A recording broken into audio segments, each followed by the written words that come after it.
Greetings, Teneslan. It's my well, Memphis Kadus, Adu Amlak Amin, Malcolm Ken. Good day, everyone. I pray that the Father is keeping you all in blessings, love, peace, and tranquility. 2 times in 1 day. Well, let God be praised. Xavier again. I would like to discuss Ethiopian Orthodox Tawahedo faith.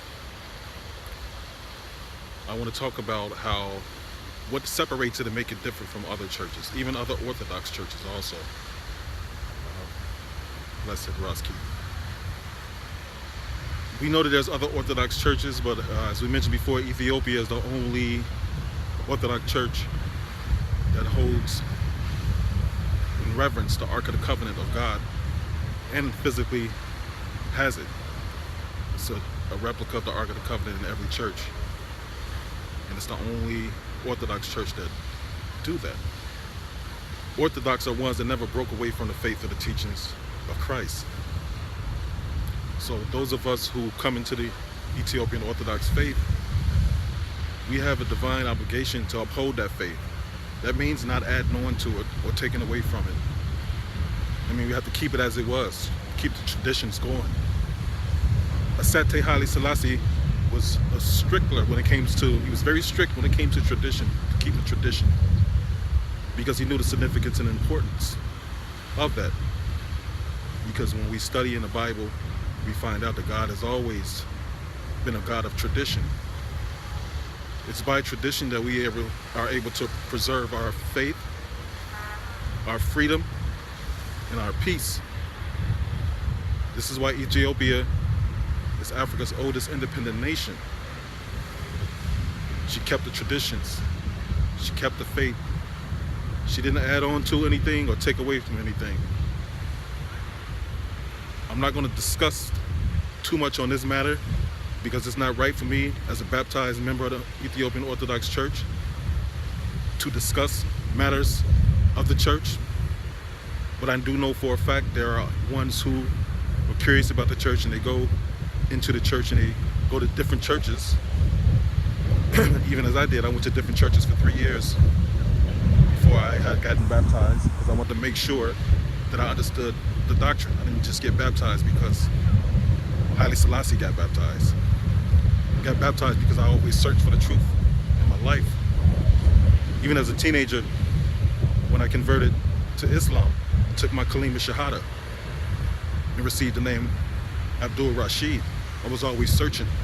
After that, study more to the Hebrew Israelites. Always searching, and it wasn't until I found His Majesty in the Orthodox Church that my understanding started coming to perspective. I was a Rasta before that I must admit.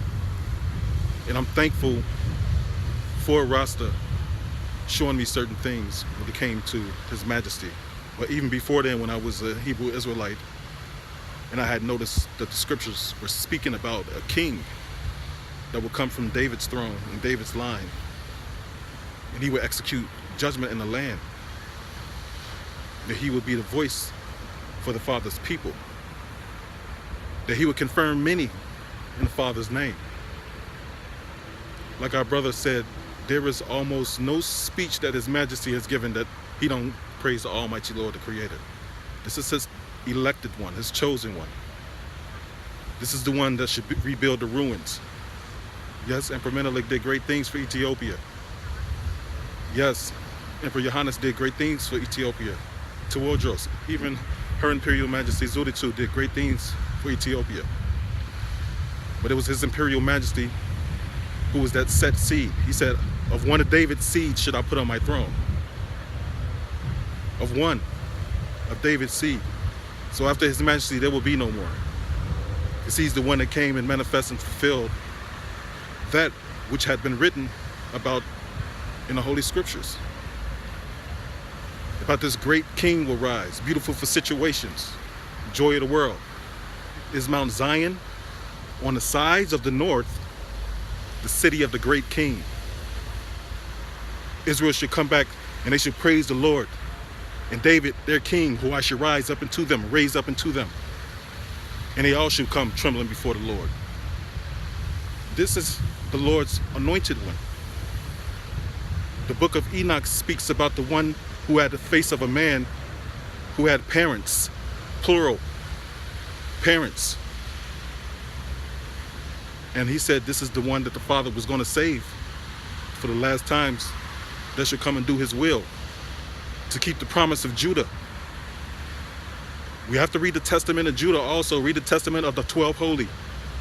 But more specifically, read the testament of Judah, because Judah explains what's going to happen in the last days. He explains all of the Holy Fathers do. But now we're talking about the tribe of Judah. In Genesis 49, when Moses is talking about Judah, and to he who it belongs to shall come. This is imperial majesty. It's Emperor Haile Selassie. And again, I'm not saying that he is God. I'm not saying that he is Christ. I am saying that he is the Holy One, anointed, appointed, and sent by Christ. Who dare to come near to the Lord? But one from the seed of David, who is faithful. Some people got a little upset with me because I did the video admonishing certain Ethiopians for calling His Majesty a murderer, for saying he made the people starve, when they was not going by the actual facts.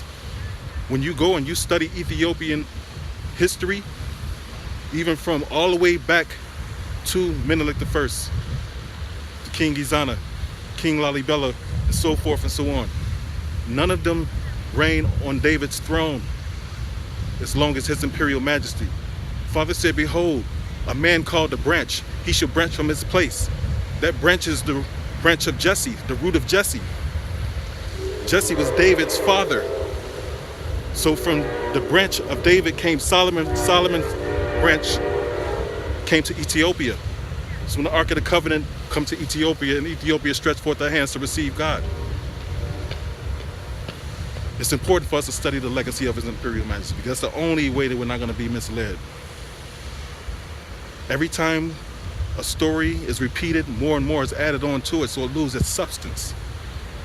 But the truth is no stranger to itself. It is no stranger to itself. It's only when we abandon our own opinions and our own philosophies and we allow God to show us what His will is, who is His great king, who is this great monarch that was going to come forward and knock kings off their thrones. And that's exactly what he did in 1936 at the League of Nations, and also in 1963 at the United Nations. The history is there. Study His Majesty's words and His works, and you'll see that Christ was right when He said He's going to stretch forth His hand a second time.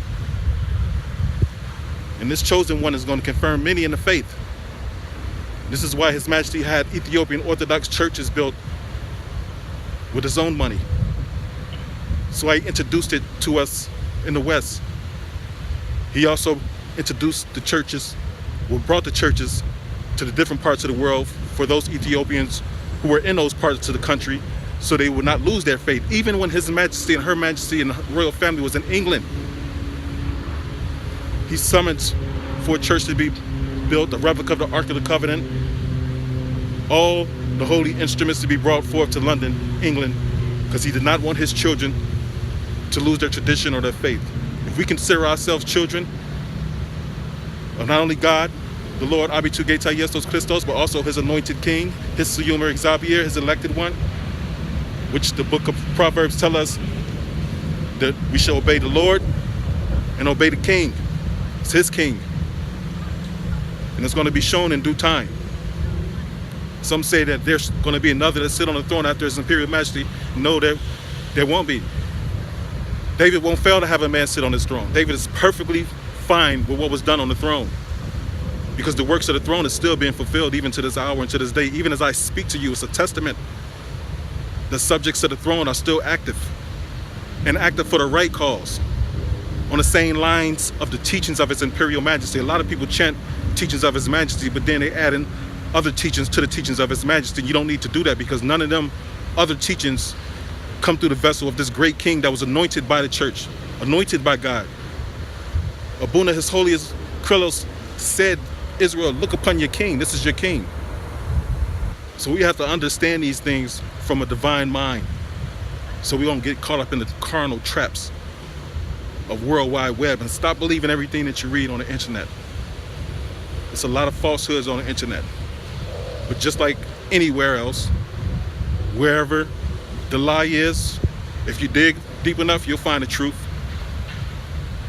But a lot of people are just taking and cut and paste things put on the internet, adding stuff to His Majesty, and they're going to become to find out to be liars when people do the proper research and they search for themselves and they see. We have to have our minds open. Sometimes listen. If you listen, you'll learn. We all do. If it's meant for us to learn, because it's not meant for everyone. That's another thing that we must make clear. The Lord said, Israel, out of this great number, although you may be as numerous as the stars and the grain of sands on the sea, yet only a remnant shall return. They return in their heart and spirit before they return physically. And when they return physically, it's going to be a spiritual repatriation. That way it's successful. God makes it happen. By His word and by His grace. Not by man. So I pray that everyone is hearing these words in which I'm speaking right now, because they have paramount importance for ones who know the history of Ethiopia, who are trying to sustain the history of Ethiopia, because like I said, there's a lot of mixing up with this and mixing up, and we cannot do that. Our emperor said he do not want his legacies and traditions lost, but increased with the times. So we must do that. We have to show our brothers and sisters that, look, we have these so-called leaders out here that's quick to talk about Africa and just point out Egypt and overlook Ethiopia. But we have some soldiers who are few, who's going to fight and defend Ethiopia, both the church and state. We can't separate the both. Although that's how it is now, but that's not how God wanted it. Church and state must be unified. So the spiritual soldiers that's out here is trying to maintain the integrity of truth by way of the Church of Ethiopia and the monarchy of Ethiopia. Let God's will be done. Let the Father prosper in these works and these endeavors for that chosen few, so they may awaken to become who they were expected to be. In the name of Abitugeta Yesus Christos, Besimei Abitugeta Yesus Christos, Yehunik Zabir. Amen. Have a most blessed day. Meditate on these words that we spoke about the elected one, the chosen seed from Jesse's branch that will come and execute judgment in the earth upon the throne of David. Etse Haile Selassie the first, Nagush Nagaz Ethiopia, Moa Mbesa Ze Negede, Yehuda, Suyuma Exabir. Amen. Salam. Zabir Bake. Zabir Bakish. Zabir Lestela.